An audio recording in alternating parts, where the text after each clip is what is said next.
Asia cup মানেই উত্তেজনা, মাঠের সেরাদের লড়াই। এবারের এশিয়া কাপে অংশ নিচ্ছে ৮টি দল। আগামী ৯ সেপ্টেম্বর সংযুক্ত আরব আমিরাতে শুরু হবে এশিয়া কাপের এবারের আসর। এবারের আসরে কোন দলের স্কোয়াড কতটা শক্তিশালী, কোথায় আছে দুর্বলতা, আর কার হাতে বেশি সুযোগ, চলুন দেখে নিই একে একে। শুরু করি বর্তমান চ্যাম্পিয়ন ভারতকে দিয়ে। সূর্যকুমার যাদব, শুভমান গিল আর বুমরাহর মতো তারকা। ব্যাটিং লাইন আপ ভারসাম্যপূর্ণ, আর বুমরা ফিরে আসায় বোলিং ইউনিট আরও শক্তিশালী হয়েছে। আর শোনা যাচ্ছে বুমরাহকে কেবল বড় ম্যাচে নামানো হবে। তবুও ভারতকে বলা হচ্ছে এবারের সবচেয়ে বড় ফেভারিট। এবার আসি পাকিস্তানে। ফখর জামান, সাইফজাদা ফারহান, শাইম আইয়ুব আর শাহিন আফ্রিদি, এদের নিয়ে দলটা বেশ ব্যালেন্সড।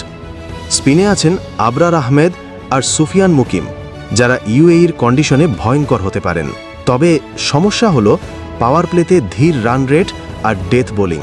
এছাড়া অভিজ্ঞ ব্যাটসম্যান বাবর আজম আর রিজওয়ান না থাকায় চাপ সামলানোর ক্ষমতা কিছুটা কমে গেছে। তবুও এই দলকে হালকাভাবে নেওয়ার সুযোগ নেই। এবার আসি বাংলাদেশে। লিটন দাসের নেতৃত্বে আছে তাসকিন, মুস্তাফিজ, শরীফুলের মতো পেসার, আর রিশাদ ও নাসুমের মতো স্পিনার। ইউএইর কন্ডিশনে স্পিনার আর কাটার পেসারদের জন্য এটি হতে পারে বাড়তি সুবিধা। তবে দুর্বলতা আছে ব্যাটিং লাইনে। মিডল অর্ডার থেকে বড় রান আসছে না, আর ফিনিশারও খুঁজে পাওয়া যাচ্ছে না। তবুও সঠিক দিনে বাংলাদেশ যে কোনো দলকে চমকে দিতে পারে। আফগানিস্তানের শক্তির নাম স্পিন।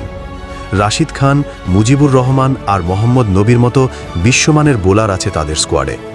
ব্যাটিংয়ে গুরবাজ আর ইব্রাহিম জাদরান দিচ্ছেন ভালো শুরু। তবে মিডল অর্ডার এখনও ভঙ্গুর। তাদের জেতার জন্য ওপেনারদের বড় রান করতেই হবে। শেষে আসি শ্রীলঙ্কায়। দলের বড় শক্তি স্পিন আক্রমণ। হাসানাঙ্গা, তিক্সানা আর ওয়েলা লাগে। তবে অভিজ্ঞতার ঘাটতি আছে। অ্যাঞ্জেলো ম্যাথিউজের মতো সিনিয়রদের না থাকাটা বড় ফ্যাক্টর। তবুও তাদের স্পিন আক্রমণ প্রতিপক্ষের জন্য ভয় ধরিয়ে দেওয়ার মতো। এছাড়াও হংকং, আরব আমিরাত ও ওমানের মতো দলগুলো যে কোনো সময় অঘটন ঘটাতে প্রস্তুত রয়েছে। পরিশেষে বলা যায় সবচেয়ে শক্তিশালী দল হিসেবে ভারত এগিয়ে। পাকিস্তান, আফগানিস্তান আর শ্রীলঙ্কা আছে মাঝারি অবস্থানে। আর বাংলাদেশ সঠিক দিনে পারে বড় চমক দেখাতে। আপনার মতে কোন দলের স্কোয়াড এবারের এশিয়া কাপে সবচেয়ে শক্তিশালী? মন্তব্যে জানাতে ভুলবেন না। ভিডিও ভালো লাগলে লাইক এবং সাবস্ক্রাইব করে পাশে থাকার অনুরোধ রইল।